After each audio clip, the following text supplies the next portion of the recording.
The reason for having these evenings, I can see some familiar faces, people who've been to previous ones. The thinking behind these events, which we try and hold twice a year, at least once a year normally, is it says on the tin to keep parents updated on teaching and learning.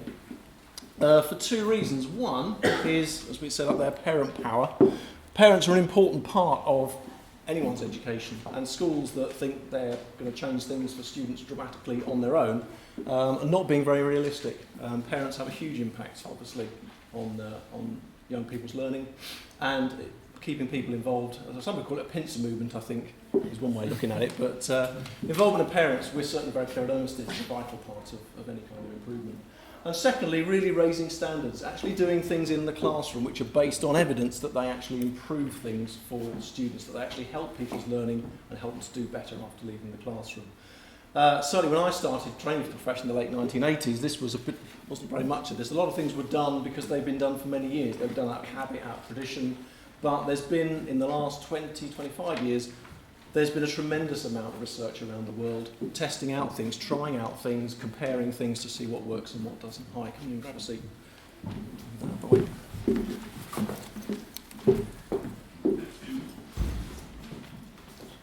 By my calculation, students spend 3 times more hours with their parents than they do at school. I think some of them are probably spent asleep, those are the ones at school obviously, but I've worked it out as about a factor of about 3 to 1. All right, so that puts schools in their place, I think. We can do a lot in schools, but I like to think of it, we can give students skills, but if that's actually going to change the way they think, the way they work, if it's going to become habitual, then parents need to be involved as well, all right? And some of the things you're going to see this evening are things which, when you're at home, when you're on holiday perhaps, or just around with your sons, thinking about these things at the back of your mind, I think might actually, you can see ways in which you can help them to, as we're going to focus on this evening, to think more deeply, and not just in the classroom. Learning obviously is outside the classroom, and that's part of the idea behind keeping you guys informed.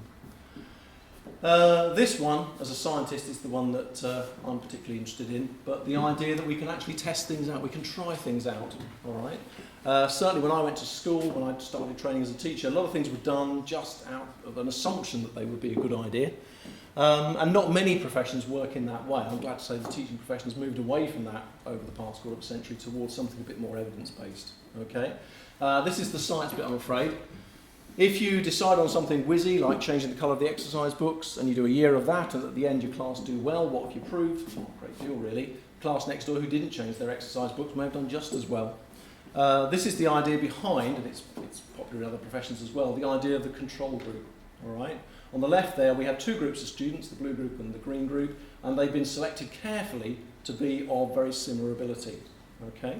We then do something exciting called X, change the colour of the exercise books, make students mark their own work, whatever it might be, and then after the intervention, we see what's happened. And the important thing there, as indicated by the arrow, is not the fact the blue group has gone up quite a lot. The important thing is they've gone up a lot more than the green group. Whatever X was, it looks like it's having quite a significant effect. Not because it's making the blue score go up, but because it's making the blue score go up more than the green one. Most students do better in tests at the end of the year because they're a year older. And what you've done during the year, proving that's got an actual link to their attainment, is something which needs a bit of thought. Now, following on with that one, there has been a great deal of research. Those figures on the board mean that we've moved on. In the past 10 or 15 years, we've moved on from anecdote, from habit and those sorts of things, to some really substantial evidence. This has been collated with several people done this around the world, but possibly the most famous one is a guy called John Hattie, Professor John Hattie in New Zealand, who has just gone around, and his team have gone around collecting every piece of evidence they can find on studies in education. You can see the figures up there. Many tens of thousands of research studies involving millions and millions of students. Okay? And the good news for simple folk like me is they come up really with only 3 things. You might like to think back to your own school days, the things that were part of classroom practice, part of the way that you learnt, and compare them with some of these, because these are the ones which have a substantial body of evidence that if you do these types of things, then you're going to make much better progress than people of similar ability who don't. Okay? Now, these 3 we focused on in previous update evenings before, and certainly the first one, the last one, we focused on in previous evenings. So if you've not come to one of these before and you think assessment for learning sounds really interesting, I'm afraid we're not going to say too much about that this evening, but we have put the videos from previous evenings onto the school website, and if you want to know more about the growth mindsets thing and the assessment for learning, you can certainly catch up with them on there. Hi, come in. So John Hattie's research and various other people suggest something called assessment for learning, cognitive acceleration and growth mindsets are the things that really improve student learning, and not much else. If you look up his work, he has great league tables, but these are the three that show dramatic impact. All right? Groups of students who do these techniques, who learn in these ways, tend to do substantially better, not just a bit better, substantially better than students who don't. As I said, we're going to focus on assessment for learning very briefly. Assessment for learning, as it kind of says on the tin there, is assessment not to generate numbers, not to generate marks or percentages. A lot of assessment going on in the country at this time in the summer is what's called summative assessment. It's at the end of a course to put a number on people and decide what their next steps are going to be. Assessment for learning is all about what's called formative assessment, where you do an assessment, and the idea is that by doing the test or the problem or the question, you get back feedback quickly, which tells you what you've got right and what you've got wrong. The total mark is often irrelevant. Okay? Certainly thinking back to my school days, almost everything I did was added up and marked by the teacher and was really important. And it suggests if you only have that kind of assessment, you don't make the kind of progress that you could make if you had this type of assessment. Meaningful questioning, questions that don't just have yes-no answers, questions that make you think, questions where you think, oh, I've got part of the answer for that, I'm not quite sure. Two very strange things, peer assessment and self-assessment. Students marking their own work. I think it was called cheating when I was at school. Students marking their own work often gives them better feedback. It doesn't generate something teachers can easily put in their mark books. But it does mean the student often doesn't have to show it to anybody else, so they often think, oh, blimey, crikey. Oh, yeah, I did get that wrong, didn't I? Perhaps I'll have a look at the reasons why I've got that wrong. If the teacher marks it and it goes up on a list and you've got 3 out of 10, you don't want to look at it. You really don't want to know about it. So the act of putting 3 out of 10, putting a mark on it, having someone else mark it, often means a real opportunity there to improve, to look at what you got right, what you got wrong, has been lost. And that's the thinking behind behind self-assessment and peer assessment. Peer assessment, as I say, is really taken off in Ermysted. There's a lot of students, a lot of classes that do peer assessment. And I say our students, I think, are very, very good at it.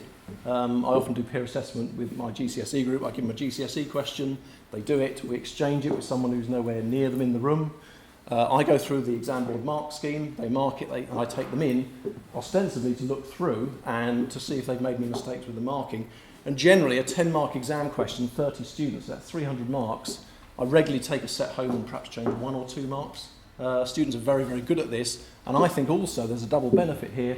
When they go to the exam, they're much clearer about the goalposts, they're much clearer about the way their work's going to be assessed, and I'm sure that has an effect there as well.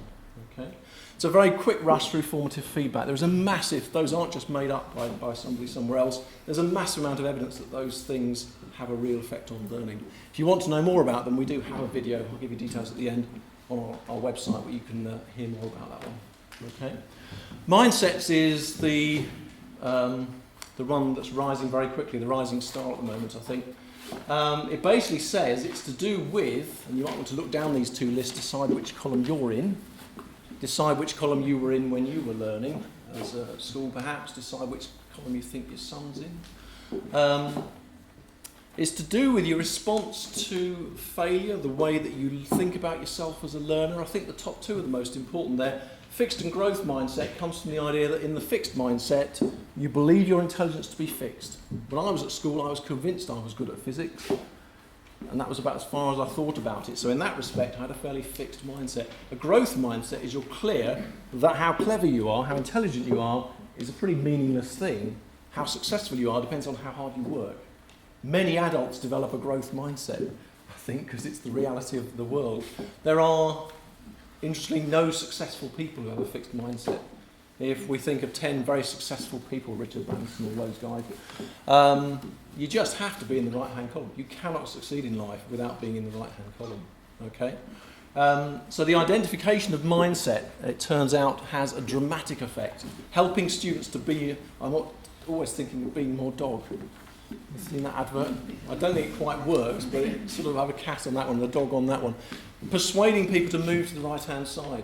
can be quite difficult, particularly with adults who've been spent many decades in the left-hand column in some respects. You may be in this column for particular things. Maths maybe is a common one.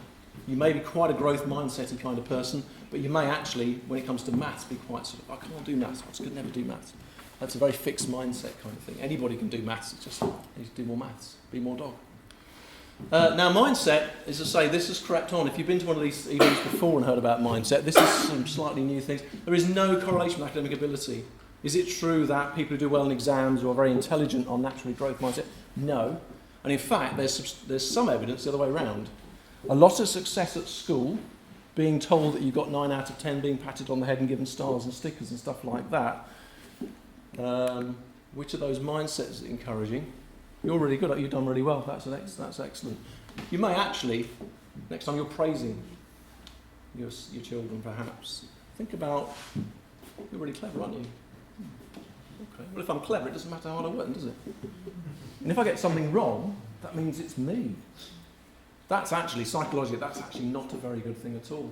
So, as I say, this, I think a lot of parents find this bit particularly interesting. It's not the one I'm going to focus on this evening, but we have a guy called Ian Fackler from our sixth form team who talks at length about this on one of the videos. So please, if you're interested in this idea, it does have a lot to do with parenting, as much to do with parenting, I think, as it does to do with teaching.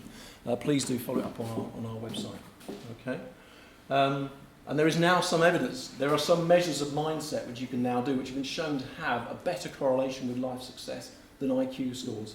IQ scores have always been heavily criticised as not being terribly useful, but now things like mindset look to be statistically much better predictors of life success.